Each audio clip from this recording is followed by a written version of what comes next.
den højtidelige anledning, at vi skal afsløre den første originale Grundtvig-statue i 82 år. Den seneste originale Grundtvig-statue, det er den, der er af den knælende Grundtvig i Vartofs gård. Og i den forbindelse, så skal vi jo først hylde kunstnerne bag statuen, Ruben Pinar og Arcadio Pinto Thomas Cabela, Artista Plastico, det kubanske kunstakademi.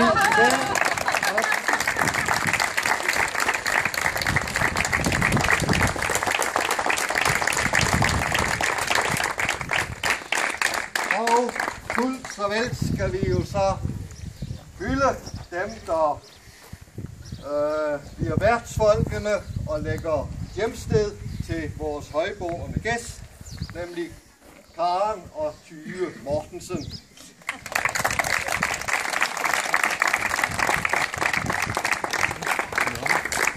Og Karen er væk. Hvor er hun? Der er du. For så vil jeg bede jer om at strække tæppet væk fra statuen. Ja, vi gør det. Ja. Ja, vi gør det.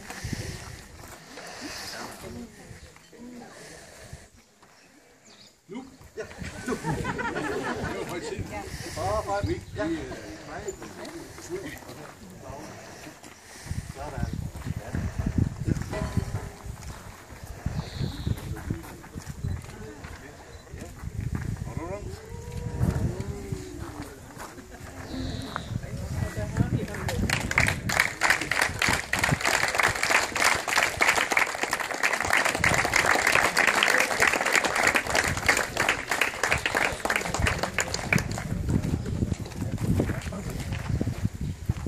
Og det drejer sig jo altså om en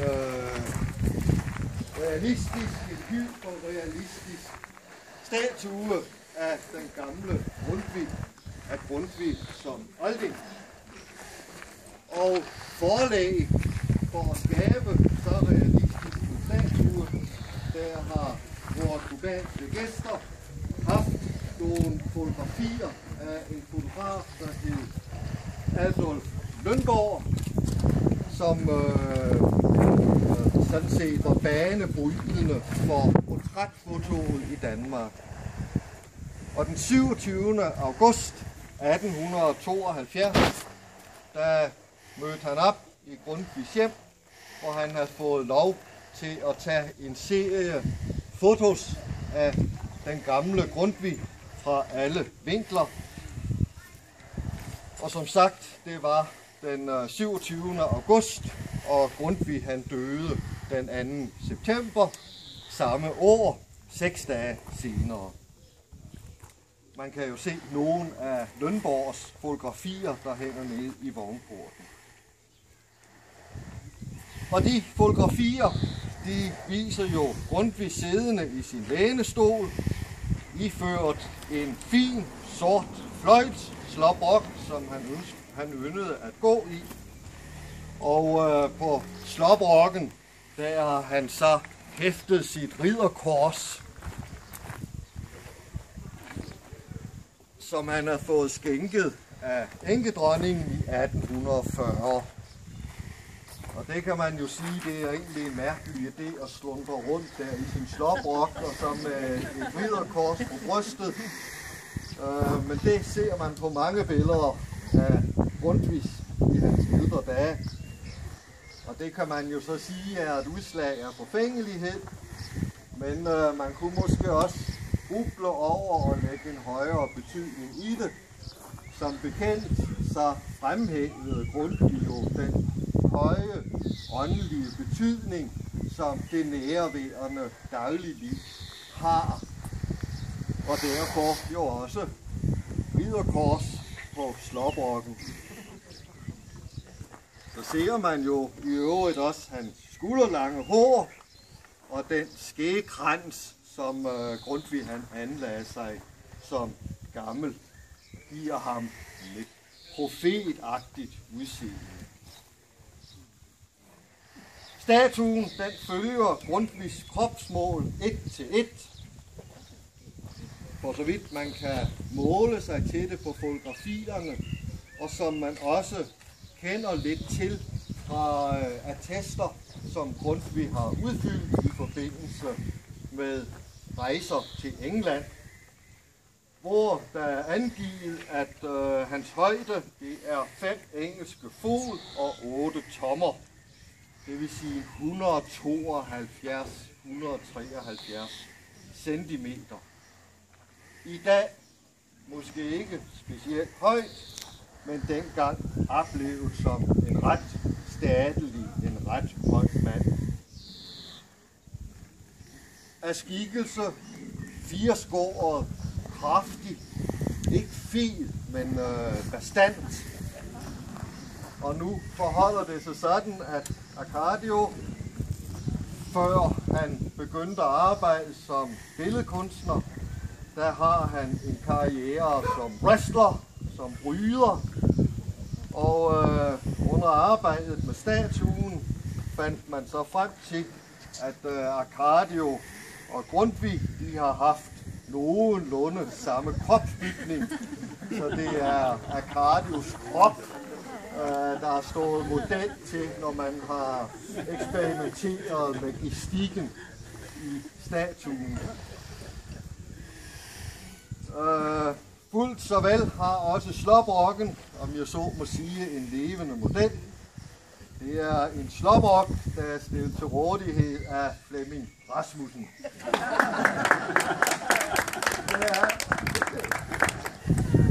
Så det er jo altså Grundtvigs hoved, placeret på en kubansk bryders krop, og iført Flemses slåbrok. Hvor jeg vil jo mene, at de krav, man måtte kunne stille i globaliserede tider på enhver måde, er opfyldt. Fotoserien er som sagt optaget i Grundtvigs sidste hjem, en stor landejendom i Hellerup, der blev kaldt for Store Tuborg. Og så kunne man tænke, det var dog et besynderligt navn til et hus, men det skyldes, at kernen i den der landejendom, det var en gammel kro, et gammelt værtshus, der var blevet opført i 1690 af en værtshusholder, der hed Jonas Thue, og han kaldte det her værtshus for Thueborg. Og så blev det hængende som stednavn Tuborg. Sidenhen så kom så bryggeri derud, og de antog stednavnet. Det er ligesom det stednavn, der er først. Store Tuborg. Der boede Grundtvig sine sidste år. Det er den matrikel, hvis man i dag kører på Strandvejen, så hedder det Strandvejen 123. Hvor han boede smukt med udsigt over Øresund. Det var han meget optaget af. Det var det her med det levende ord, der skulle gå ind i Øresundet. Og, fra Sprogø igennem Øresund og så ned i hjertet. Her boede han sammen med sin tredje kone, komtesse Asta Turgenreich Adel Heidrich, født Kran Jul V. Friis, som han var blevet gift med i 1858. Asta, hun var 45 år yngre end Grundtvig, og hun var allerede enke. Hun havde også tidligere været gift med en noget ældre mand, nemlig herren til Palsgård ved Juelsminde. Men sådan vi Asta have det. Hun udtalte, unge mænd, de er så fjolede og japsede. Og ægteskabet der mellem Asta og Grundtvig, de blev jo så også velsignet med et barn, Grundtvigs sidste barn, født i 1860, da Grundtvig jo dog var 76 år, som efter moren også blev opkaldt Asta. Hun hed Asta Marie Elisabeth Friis Grundtvig. Det er efter Grundtvigs 3 koner. Asta, den 3. kone. Marie, efter Marie Toft, hans 2. kone. Og så Elisabeth, efter hans 1. kone. Elisabeth, eller Lise, ligger.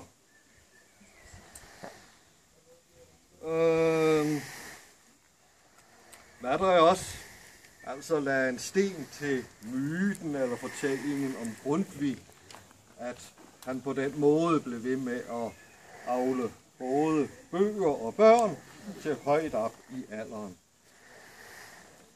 Så i huset, der boede der så også en søn fra hans anden ægteskab, Frederik Lange Grundtvig, på en 18-19 år.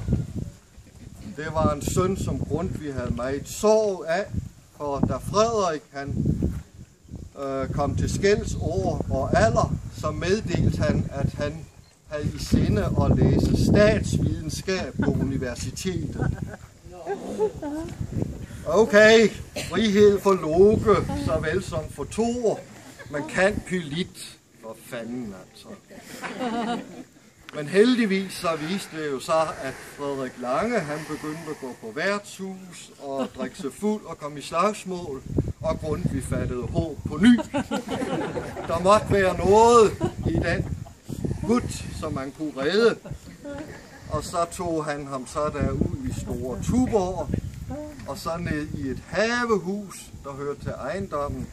Der installerede han en af sine gamle kampfæller, en også ældre teolog, Niels Lindberg, der skulle undervise Frederik Lange og prøve at få ham ind på en mere ædel bane. Ellers er det meget svært at få overblik over, hvem der egentlig boede der på Store Tuborg.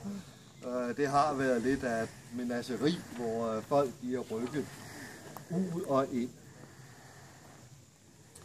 Som sagt, så døde Grundtvig i øvrigt i den samme stol, som man ser på fotografierne, en lille uges tid senere.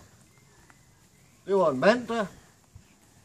Han havde prædiket på Vartov dagen før, og Asta, de var taget ind til København, mor og datter. De skulle se Zoologisk Have, som netop var blevet genåbnet i en udvidet skikkelse. Blandt andet kunne man reklamere med en sølvløve i et badekar. Og det skulle Asta jo altså ind og se. Klokken var omkring 15. Grundtvig havde lige drukket en kop kaffe. Og denne vandartede søn, Kampylitten, Frederik, sad og læste højt for ham af Kalls Svenska Folkets Historia, hvor Frederik så pludselig bliver opmærksom på, at Grundtvig ånder ikke mere. Han var død der ved kaffetid. Ganske selvfærdigt, og jo så også næsten det eneste, han foretog sig i al stilhed og ubemærkeligt.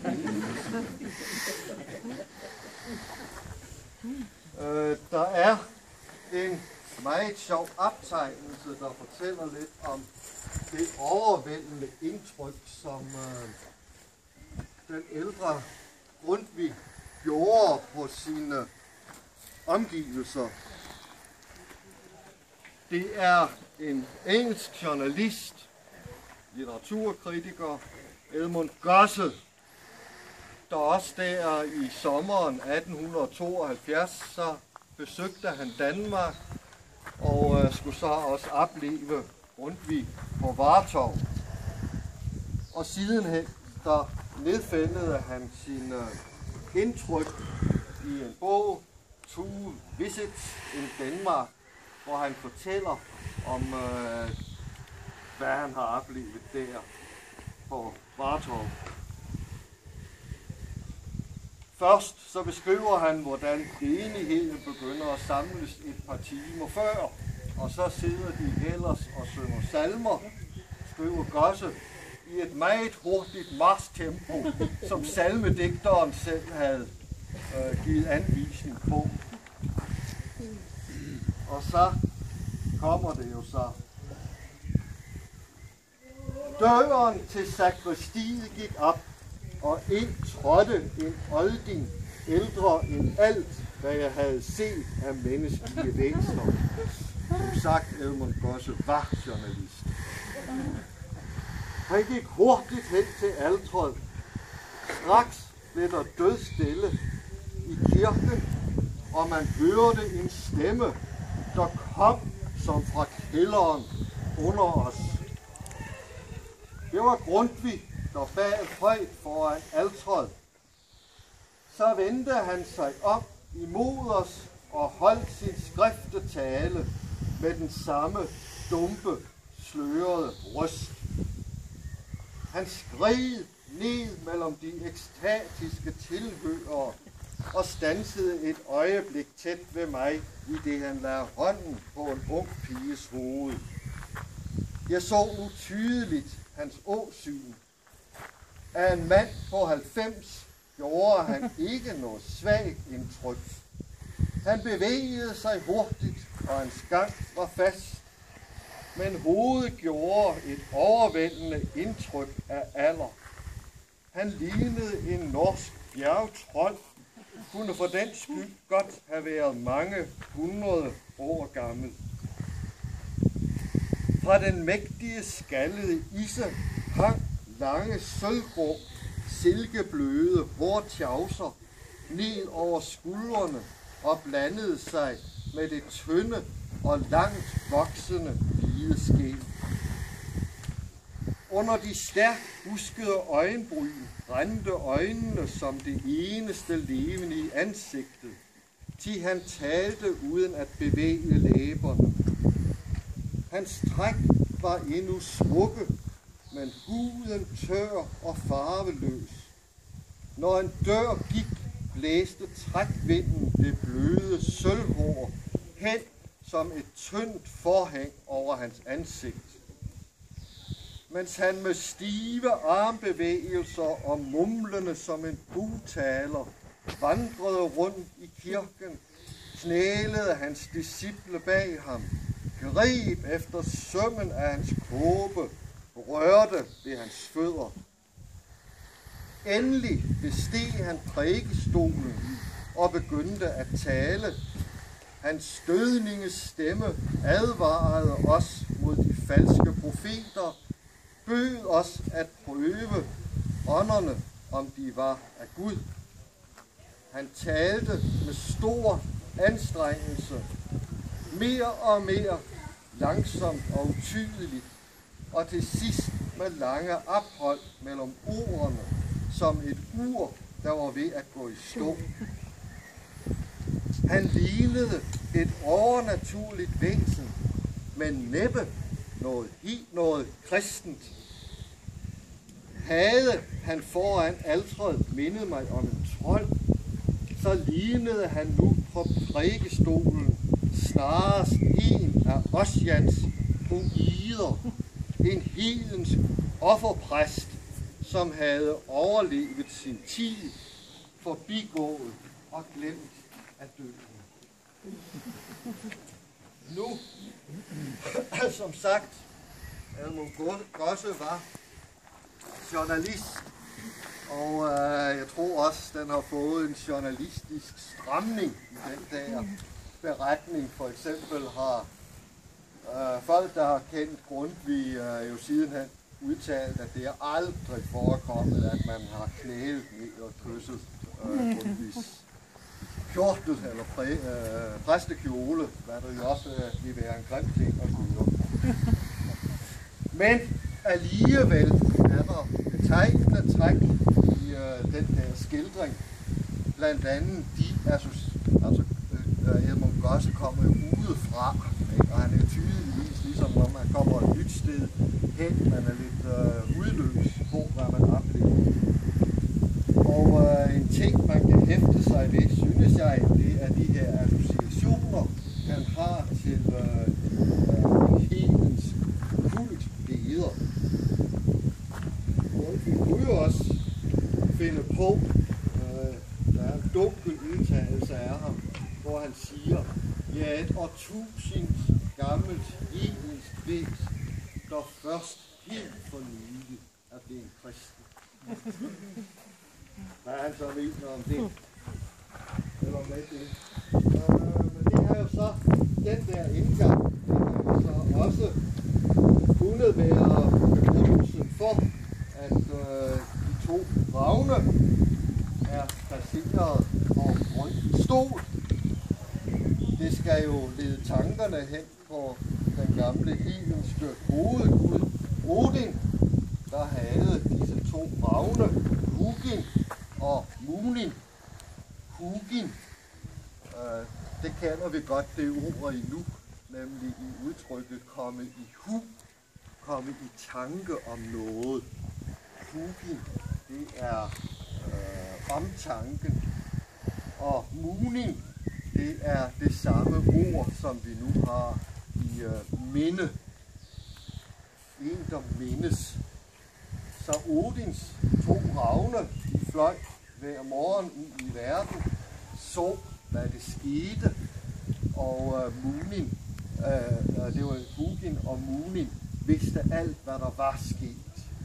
Og om aftenen fortalte de så Odin om det. Altså en mindelse om den der gamle hedenske forestilling om den alvidende Odin, der mindes og der ved. Ligesom at stolen, Grundtvig sidder i, det skal være give en mindelse om Odins stol, Vitskjalv, som stod i Valhalla, hvor Odin kunne skue ud over hele verden og se, hvad der foregår. Ravnene er formet efter to udstoppede dyr, som er blevet brugt i undervisningssammenhæng, dels på Rudme Friskole og dels på Nyborg Efterskole.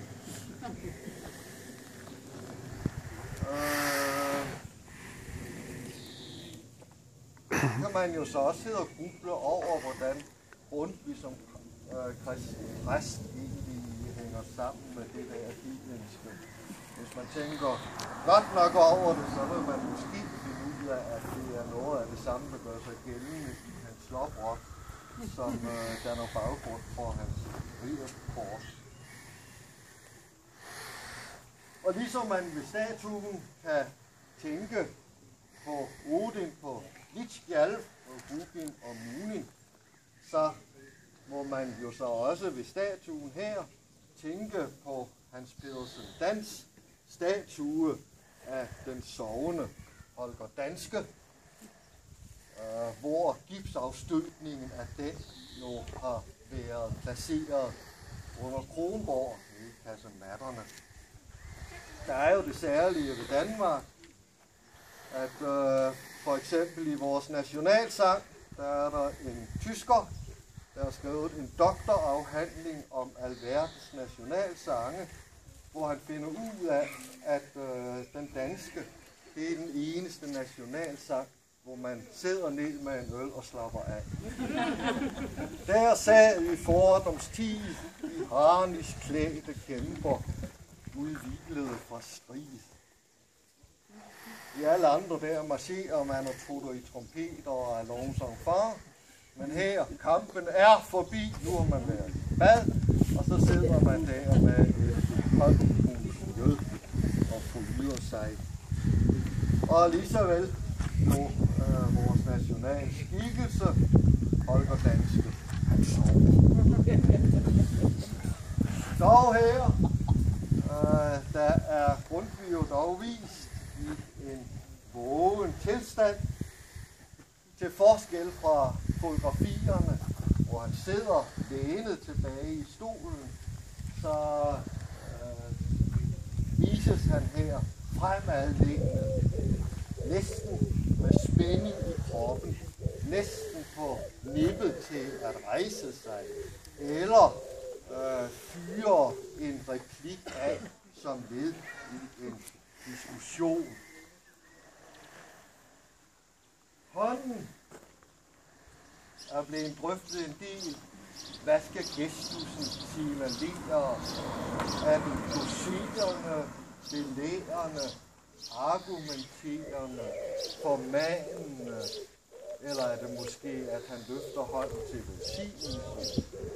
Måske en blanding af alle ting. Nu skal du fandme blive velsignet. Hvad ved jeg ikke? Det kan man sidde og drøfte lidt om den der hånds gestus. Hvad den måtte signalere. Der har også været en del drøftelser omkring hovedets placering.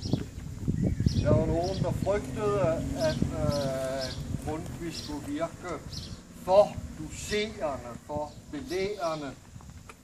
Og efter intense teologiske og filosofiske diskussioner kom vi så frem til, at Grundtvig drejer hovedet en lille smule. Han vender øret lidt frem mod den, der måtte sidde i stolen overfor. Han er lidt lydhør. Stolen der, som kan placere, som man vil, Grundtvigs tænkestol. I det er jo også sådan, at den inspiration fra Grundtvig, der har betydet så meget for dansk kultur, for Midtfyn, for Rudme, at det er jo en inspiration og en tradition, der bestandigt antager nye former. Den er bestandig i opgør, i dialog, i samtale med sig selv. Og det er så denne samtale, som statuen skulle opfordre beskueren til at træde ind i, selv blive en del af kunstværket, ved at sætte sig over for Grundtvig i hans tankestol og hengive sig til sine betragtninger, hvad de nu måtte være om, men jo også gerne om, hvordan den grundtvigske inspiration, den skal forvaltes og fortsættes og fornyes. Betragteren inviterer os på denne måde til selv at træde ind og være en del af kunstværket, ja måske den virkelige, vigtige del i det, man kunne sige, at det egentlige kunstværk, det først opstår i rummet eller vekselvirkningen mellem de to stole, mellem Grundtvig og den.